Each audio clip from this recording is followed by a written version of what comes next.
Hello and welcome to the Kingdom Strength podcast. My name is Troy Briscoe. I am your host.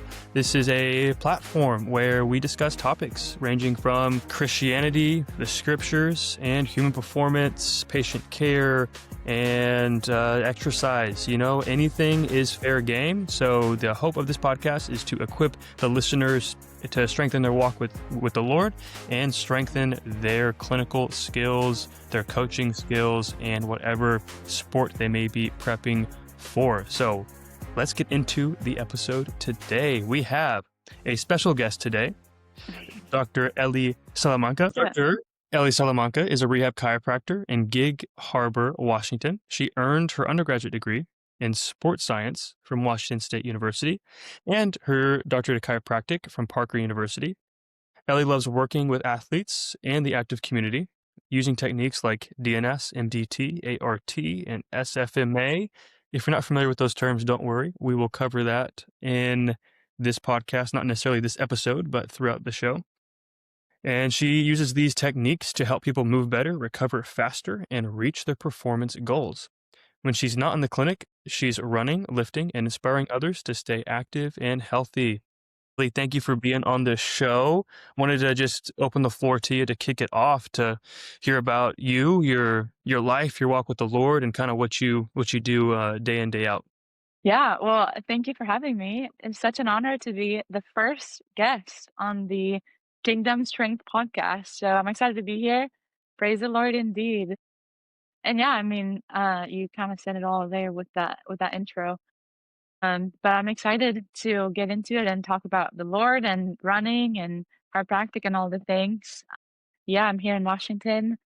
Actually, kind of funny story. I did not expect to be here, but the Lord said, "You're going to Washington." So it's been fun, and it's been a lot just trying to figure out what the Lord is guiding me through just the last few months. But yeah, here we are.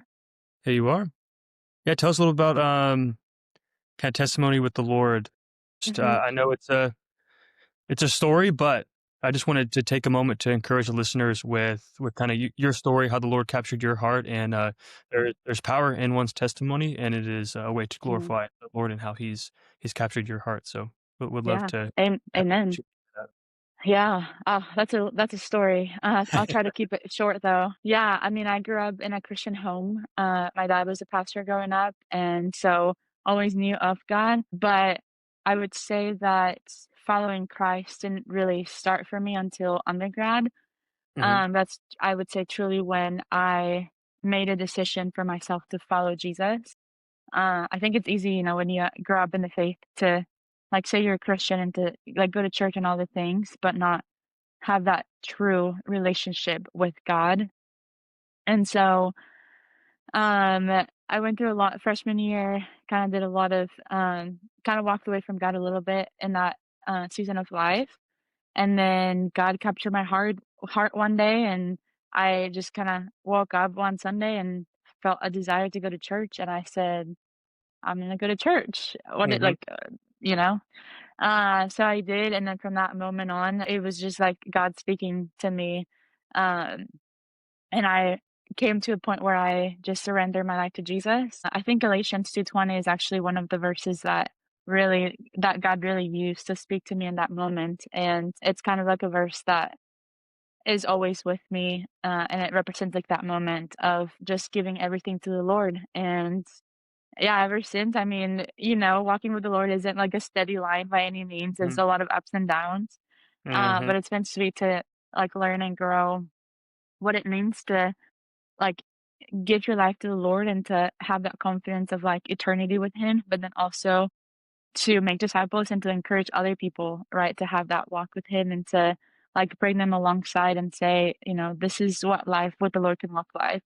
And so I love that, he gave us that command in Matthew where he says, go and make disciples of all nations. And I Hmm. think that's, that verse, we've talked about that a lot. Yeah, that's one of my favorites. Yeah. And that's what we're here to do is to make Hmm. disciples of all nations and obey the Lord and to encourage people onto Him. So, yeah. Amen. Well, thank you for sharing.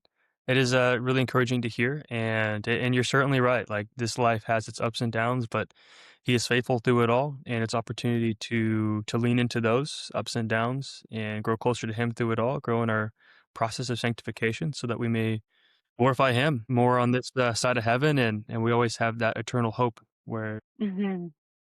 we Yeah.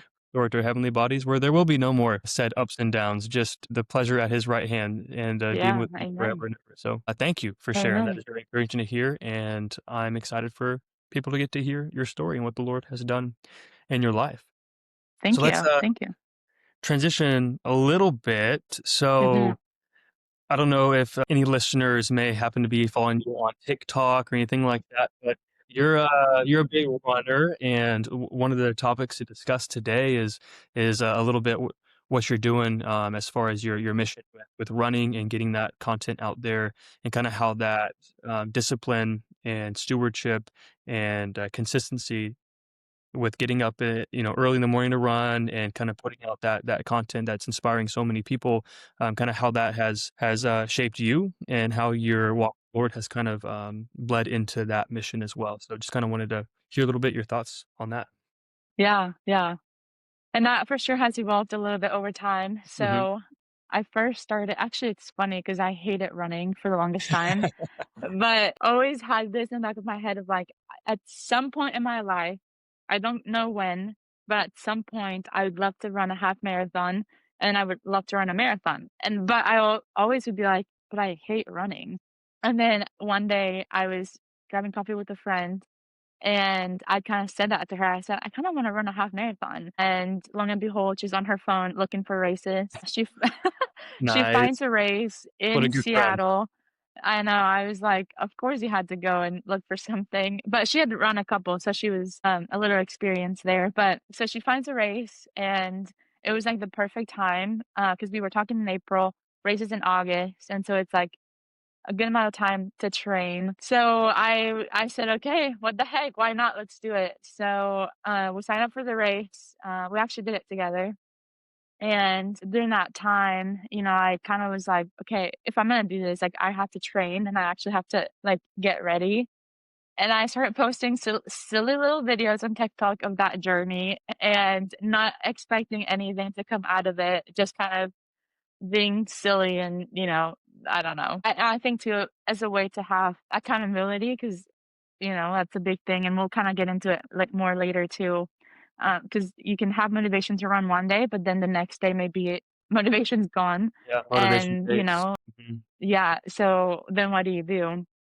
So I knew I needed to have a way to hold myself accountable beyond just that motivation part of it, Hmm. um, and yeah, I think I started doing it as a way to just kinda hold myself accountable, but then when I started to see that those videos were impacting people and people were commenting, how they were inspired or, like, they hadn't seen someone show the realistic side of running in a way or the, unaesthetic side of running in a way, they kinda started to feel like they could d do it, they could go and run.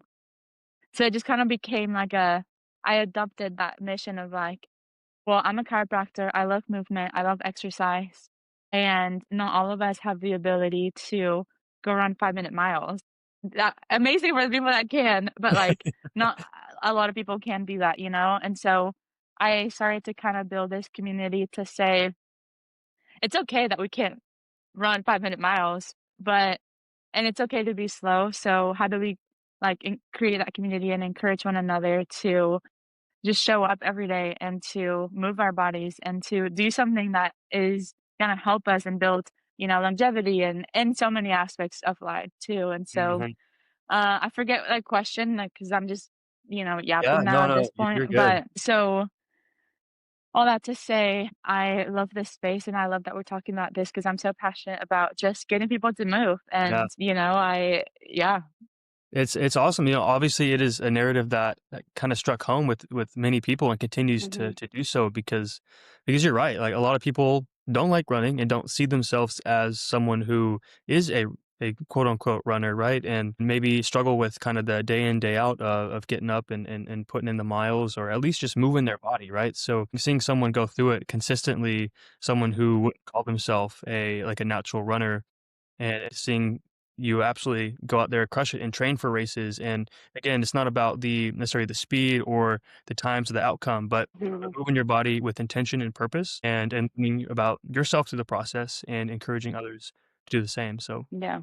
I'm Yeah. very quiet, and it's very exciting to see people get fired up about the movement of their body and going out for runs because it is great for their health, and many people are not getting their daily activity in. So it is Mhm. definitely a quote unquote crisis. I would say that's out there as far as in our country for sure. People Yeah. not going out moving their bodies and getting Mhm. some exercise in. So it's a good way to use that platform, and I know TikTok is what you're big on. So, and for all those that are interested, I'll be putting that in the show notes for this podcast if Mm. people want to check out your content and what you Gosh. with that movement.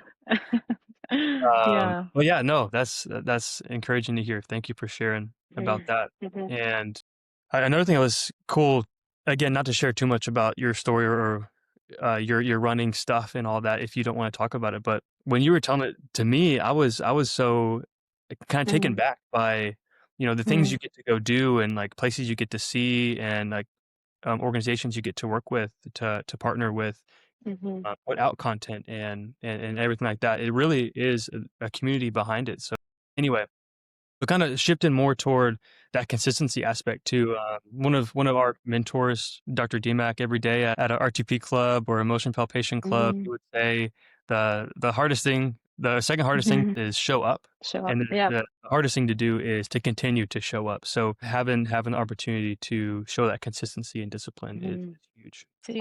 Alright, let's go clinical. Is that okay with you? Okay. Yeah, let's do it. Okay, so as a chiropractor and working with people that are, like, active individuals is kind of your Mhm. I guess, your population of interest, not to say you Mhm. can speak with people outside of that.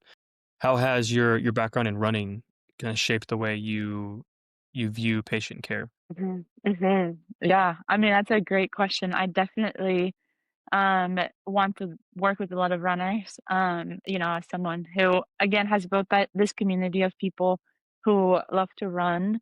I there's a lot of injuries that you see that happen, and a lot of it comes down to a lot of times people go from 0 to 100 real quick, right? Like they just go from not running to running 20 miles a week.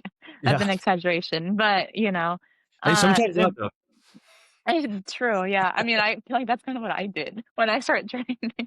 I went from 0 to 100, and I've experienced injuries myself too with running and powerlifting and all the things, and so I want to use my education, my degree in chiropractic to, kinda mitigate some of those things, right? So, educating people and kind of telling people how to train smarter and how to, if you are doing nothing right now and you're gonna go train for a race, let's start, you know, let's be smart about it, and avoid injuries. Obviously, there's only an extent of injuries that are preventable, but so all that to say, I think the way that I view chiropractic in my space has definitely been shaped by just this influence of people in the community I felt through running, and it's given me not just a space to, yeah, motivate people to go run, but also to say, like, I can help if you need to train, if you, like, need someone there with you, have that accountability person there. I'm right here, I can be that for you. Yeah, I don't know if that answers the question specifically. I Yeah, no. love how Oh, I was gonna say I love how I've just been able to kinda intertwine both passions of chiropractic and running and kinda make it one big, like, thing, if that makes Yeah. sense. Yeah, no, I think it's important, and there's nothing wrong with kind of putting yourself into a niche because you'll Mhm, attract that population that mhm, gives you a lot of joy to work with, and that will kind of rub off on them because they'll feel like mhm, are being cared for appropriately because you Mhm. have the background and experience to do so, and it's Mhm. just something that fills your cup. So I think it's an important thing to do, and those people are definitely out there and need help. And I love your attention to kind of the educational piece too, because that's honestly huge with working with people and patient care is that kind of load management outside of the office and being sure they understand like, hey, this is why you're experiencing this, and Mhm. perhaps, the scenario like you proposed with a little bit too much too soon, and acute to chronic workload is just way out of proportion there, and Yeah. they get a lot of tissue injury or Mhm. tendinopathy, things like that. So, definitely Mhm. an important thing to educate on is that kind of appropriate progression into things. Yeah. I love, running and all that too, coming from a cross country background way back in the day. Definitely not a big runner as much as I used to be, but definitely training for things and, marathons and different races and things like that. So I do love to educate on those principles as well because it helps a lot of people. And I know you're training for a marathon soon. I'll be doing one this year, and I'll be actually coming out with a marathon program here pretty soon Yeah. as well. So it kind of gets a little bit interesting when it's like, okay, writing one kind of ready-made or pre-built program, Mhm. and really like a program should look different depending on the person, their Yeah. training age, and how long Mhm. they've running for if it is a running program, and Mhm. kind of where they're at, what they've been doing recently, and Mhm. past injuries, things like that. So it is Mhm. a bit of a task, but what I'll be coming out with is like more of a kind of beginner style, just to address that topic of appropriate progression and starting at a good level to where you're not exceeding your capacity too much too soon. I'm excited to be coming out with that, Yeah. and kinda partnering with you too on the education, part of things too, because I know we both put out content on socials, and it's encouraging to hear the work you're doing and Mhm. the benefit people are getting from it. So, Mhm. Yeah. but Yeah. anyway, tell me about your marathon you got coming up. When is Yeah. I mean, I wanna hear about yours too, but mine is actually in May 17th, and I this wasn't intentional, but I realized it afterwards, and it was like, it's 2026, and a marathon is 26.2 miles, and so I was like, "Actually, this is kinda perfect for That's this hilarious. year to Yeah. be for this to be the first marathon that I run."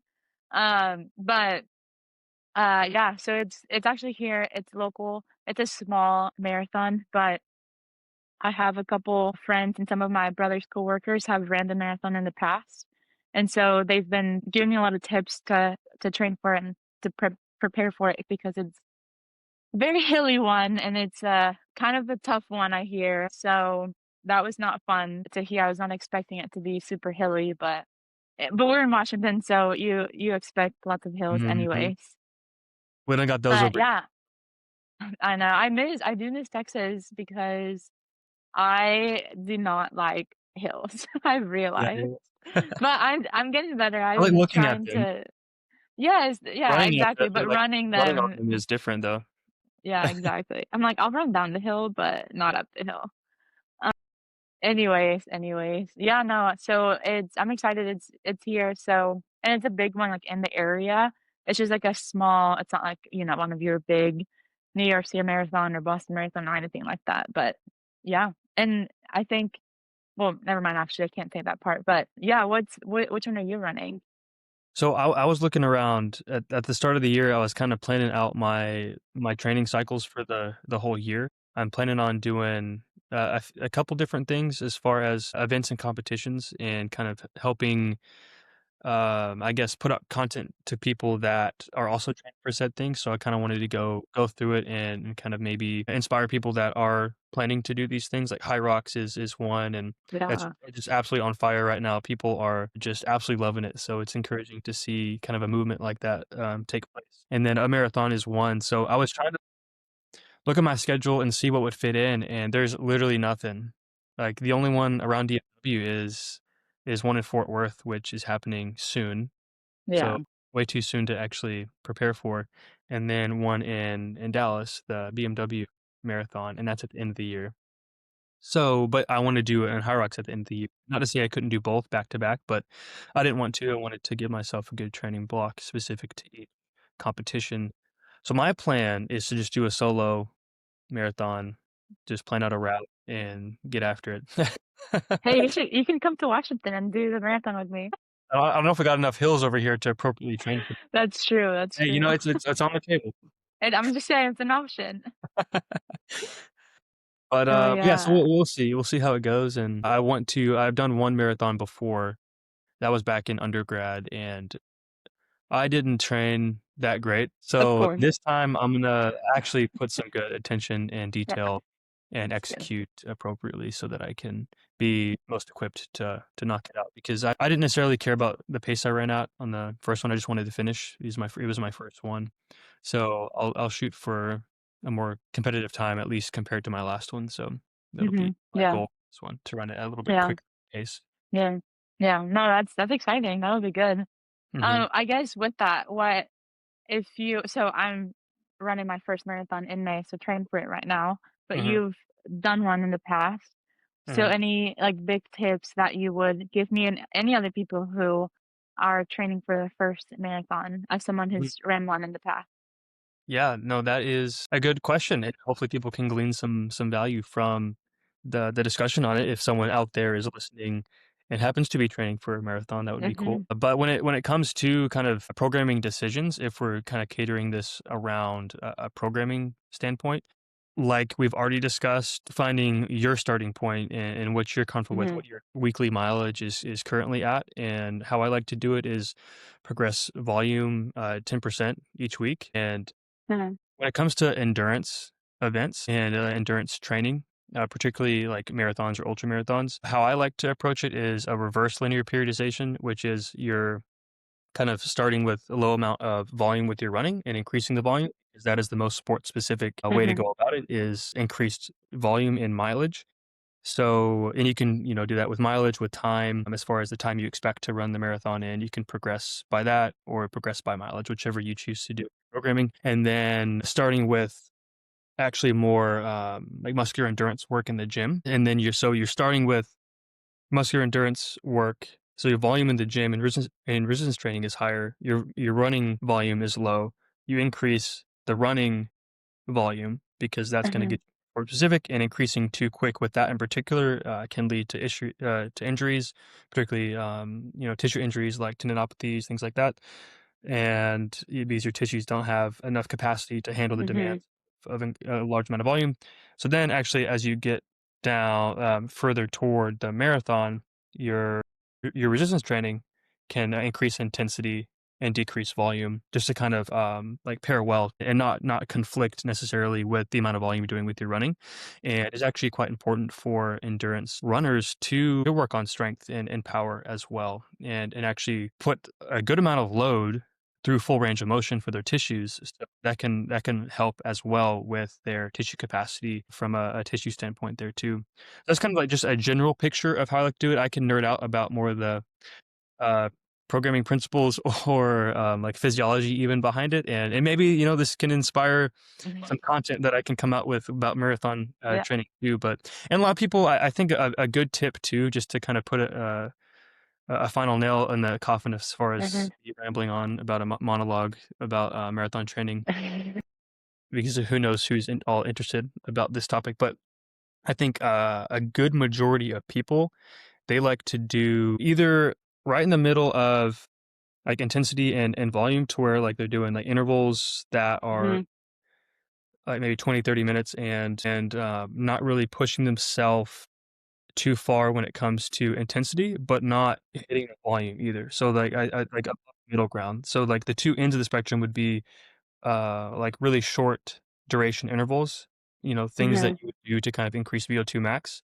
mhm, like whether that's just whatever length of the interval may be, like the 3 to 5 minutes for mhm, anaerobic work, or even some PCR system work with like 10-second bouts. And then the other end of the spectrum, just kind of zone two steady state mhm, volume as well. I think those two camps aren't hit as much as kind of the middle ground. People that mhm, are just trying to get out and get volume in, get some mhm, mileage in at a pace that they feel like they're pushing themselves at, so they Mhm. feel like getting a good workout in and potentially training well for. Again, that's better than Mhm. nothing. Yeah. You also get a lot of good benefits from actually doing work that's really, really intense and hard, increase VO2 max, which is a good thing to do kind of maybe toward the start of a marathon program, to where you're increasing your capacity there from a metabolic standpoint, and then increasing volume and kind of throughout the whole way, increasing your Mhm. zone 2 work. I think a general rule that's out there is about 80-20 rule, where 20% Mhm. of your volume or of your training is a little bit more higher volume, lower Mhm. intensity, and 20% Mhm. is more intense bouts when it comes to Mhm. endurance running.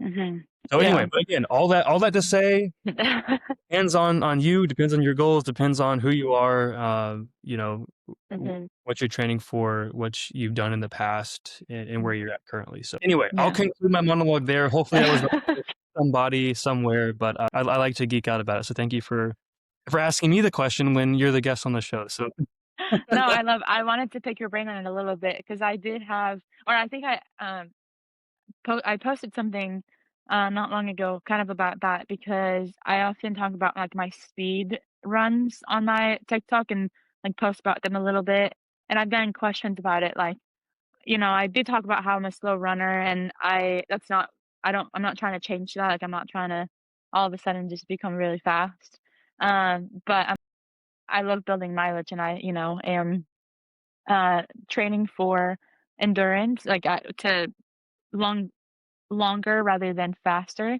and so I sometimes post, like, "Oh, today is a speed run," whatever, and I get questions like, "Why are you doing speed runs when, like, your goal is to, like, run a marathon, like, run more mileage?" And so I love that you touched on that because, yeah, you're right, we're building capacity, and a speed run is getting you to a different threshold for a short amount of time, so overall, it builds the and it helps when I have longer runs because now I can hold that steady pace longer, mhm.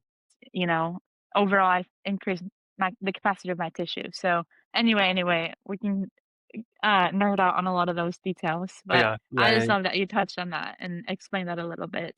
yeah, of course. Thanks for Yeah. asking about it, and even kinda with your people that are asking you about it, like, and there's ways to blend it too and layer it depending on how Mhm. long the event is, but even within a longer run, you can still do, like, few-minute bouts within that long run at a little Mhm. bit quicker of a pace, maybe getting up to, like, 75, 85% of Okay. max heart rate, just for a short duration, kind of just layer that to a longer run. Again, there's so many ways to do it, and Mhm. that's just the art of programming there, which I love, and I'm excited to get to do that with strength. So anyway, be on the lookout soon about the marathon program that's coming out. Some of these Yeah. principles definitely will be integrated into that program. Mhm. Yeah. But anyway, so speaking of people that reach out about questions Mhm. to your content, things you put out, what's sort of the most common question or misconception that people kind of have about running specifically? Mm. Yeah. That's a good question. I have to think about it. I get a lot of different kind of questions too because I also share about like my PCOS journey and how that affects like running and stuff.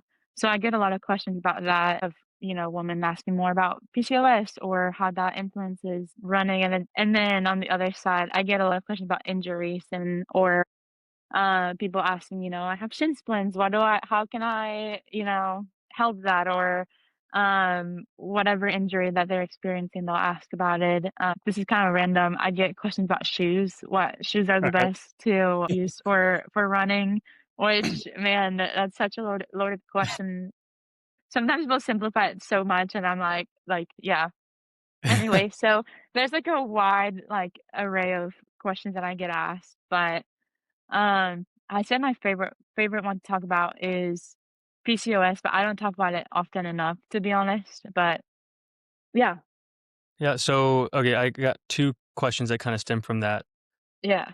One will be kinda PCOS, we'll come Mhm. to that in a second, but about the shoes, because that's kind of a hot topic with running. People are so Mhm, focused on kind of the what shoes they're in, and for me, I don't think it matters too much as long as it's mhm, comfortable for you and like you're not actively uncomfortable in said shoe, and as you ramp up mileage or progress, like, as long as it's staying comfortable for you. Kinda what are your thoughts on that? And I wanna cater the question specifically to kind of the trend toward a minimalist, kind of zero drop, low padding shoe when it mhm, comes to, distance running specifically. I kinda wanna mhm, know your thoughts on that if you have a stance on. mhm. Yeah. This isn't sponsored by any means, but I love ultra running shoes. And Okay. I mean, you know this, I'm such like a big ultra running fan. Most of the actually the shoes that I buy for running are from them. But yeah, I agree with you. I think at the end of the day, whatever you're comfortable in, you know, what like I think the shoe is kind of not necessarily like as big of a deal as we kind of make it to be, but I have my preferences just based on kind of what you said. I love a good wide toe box. I love a good like zero drop that has some cushioning, like enough cushion on the shoe. And there's so much, you know, that goes into it, and all these companies now are making all sorts of different kinds of shoes. And it's awesome, you know, they're yeah. But personally, I don't like running in barefoot shoes at all.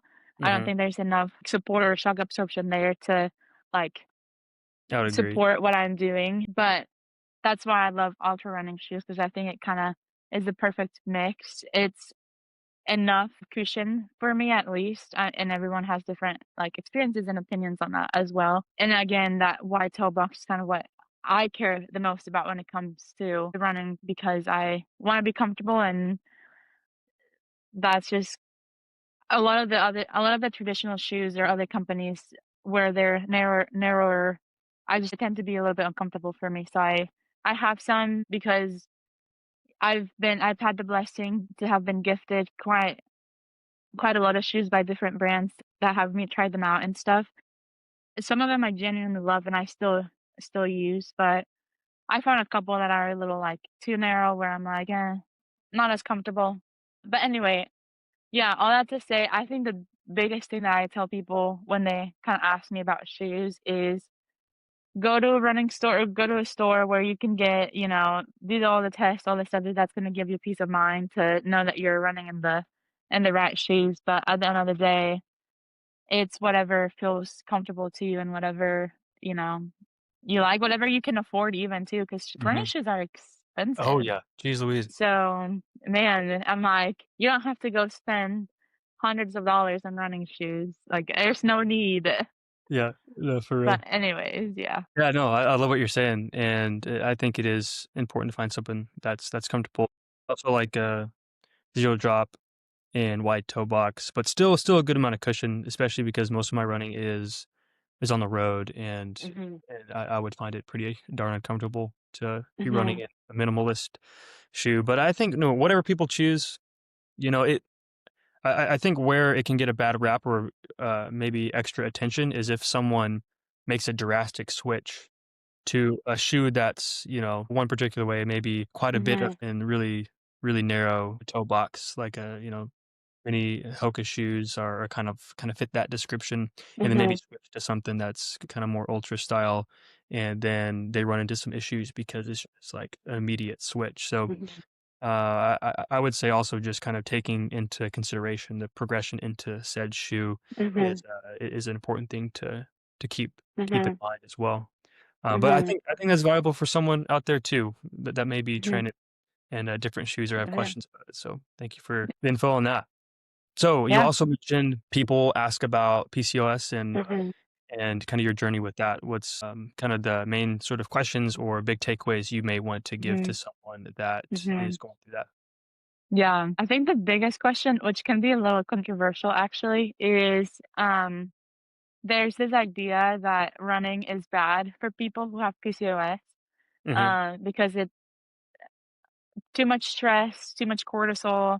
So it's, you know, if you have PCOS, you shouldn't run. And so when I am running and I, you know, talk about having PCOS, people are kind of like, you shouldn't be doing that. Like, that's not good for your body. And so I think just kind of educating people on that piece a little bit is the biggest thing. And, there's a lot of research out there that supports that claim. But I think at the end of the day, any exercise that you do, if you're not training properly, can, you know, have an effect on our bodies that may not be so positive. I've had a great experience with running. In fact, like it has helped me kind of level out a lot of different things and heal my body in different ways.